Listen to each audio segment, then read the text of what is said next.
राघवेन्द्राय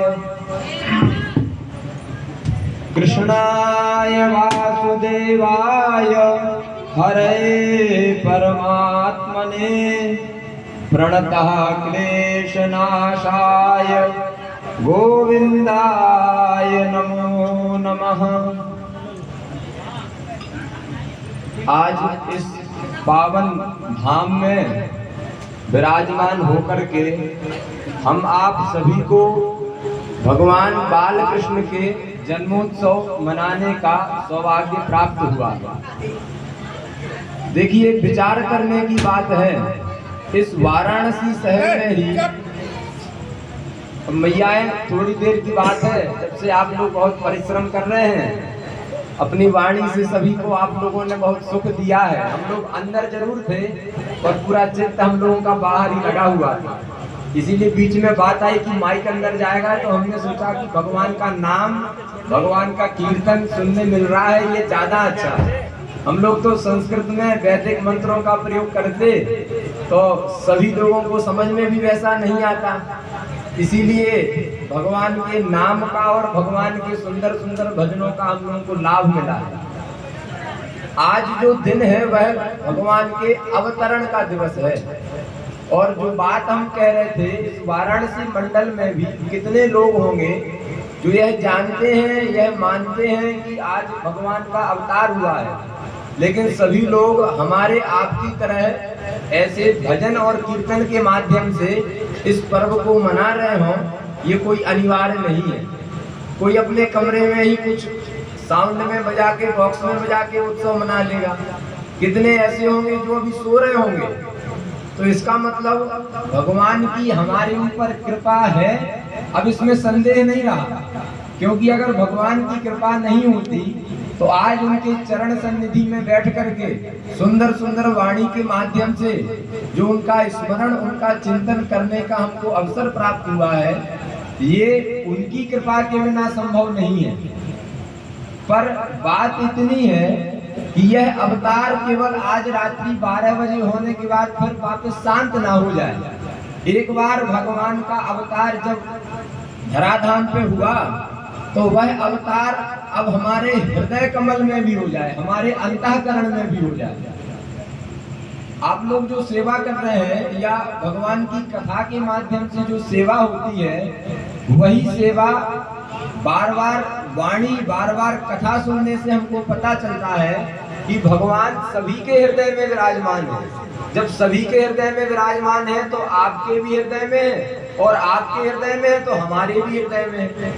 पर उन भगवान का चिंतन, उन भगवान का स्मरण निरंतर हमारे हृदय में भगवान है, भगवान बैठे हैं, ऐसा हमारा स्मरण, ऐसा चिंतन निरंतर बना रहे, तो इसी चिंतन और इसी स्मरण से हम फिर पाप कर्मों से दूर हो जाएंगे।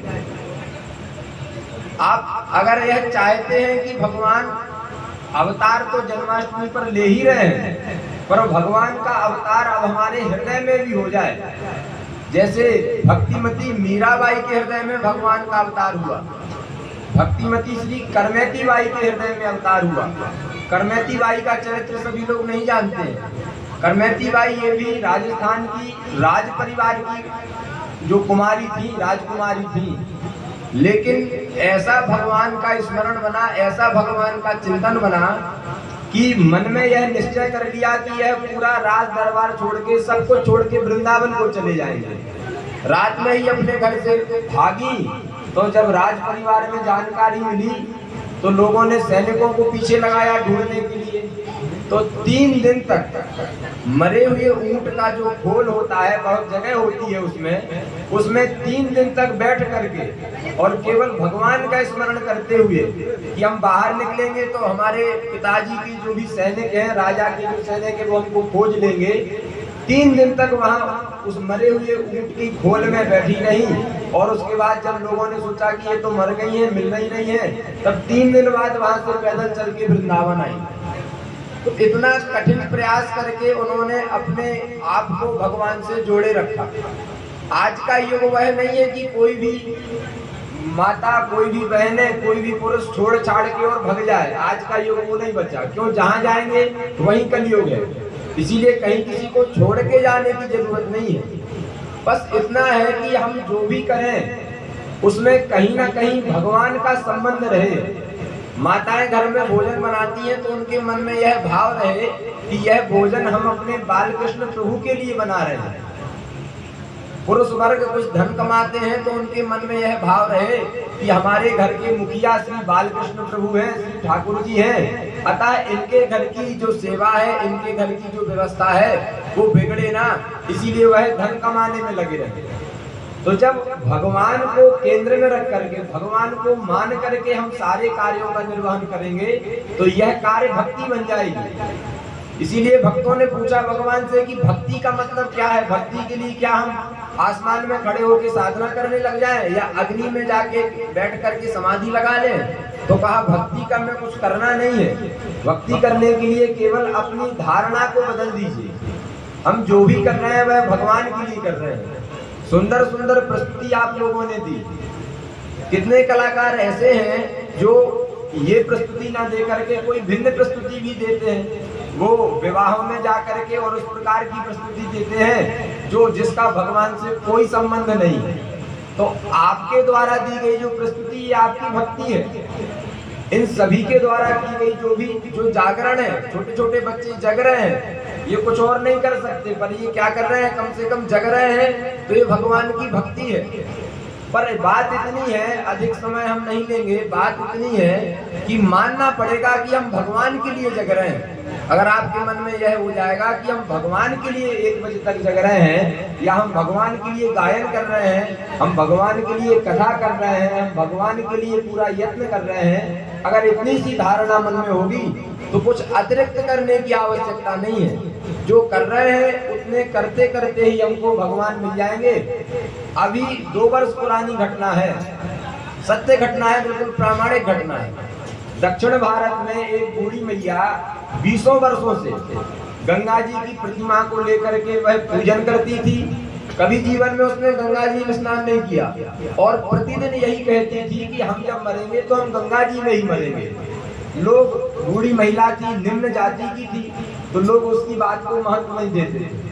लेकिन जब वह अत्यंत वृद्धा हुई, अभी करीब 80 वर्ष की वह महिला थी, उसने अपने बेटे से जबरदस्ती करके कहा कि हमको बार बार प्रयागराज में संगम स्नान करने का मन कर रहा है।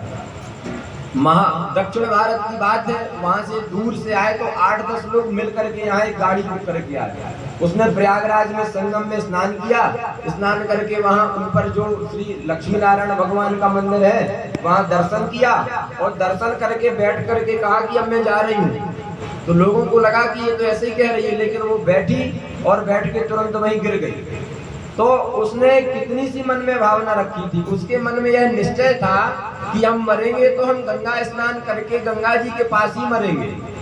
इतने से निश्चय मात्र से और भगवान पर विश्वास मात्र से उसको वैसी गति प्राप्त हुई जैसी उसने प्राप्त करना चाहिए। अधिक शब्दों का हम प्रयोग नहीं करेंगे क्योंकि यह समय, यह भाषण का समय नहीं है। ये समय तो नंदोत्सव मनाने का समय है और इस समय तो गाज बाज नाच गान, इसके बिना अगर कोई बात होती है तो वह वास्तविक जन्मोत्सव है ही नहीं। ये तो सब लोगों का बार बार कहना था। गाना हमको आता नहीं है और जो भी टूटा फूटा आता है अब आप लोगों के सामने गाएंगे तो वो चलेगा भी नहीं। इसीलिए एक बात यह है कि आप ही लोगों के माध्यम से एक बढ़िया बधाई हो जाए, बधाई हो करके और फिर आप लोग जैसा भी कार्यक्रम आगे ले जाना चाहें वो कार्यक्रम अपने आगे बढ़े। जय जय श्री राधे श्याम। चलिए भाई।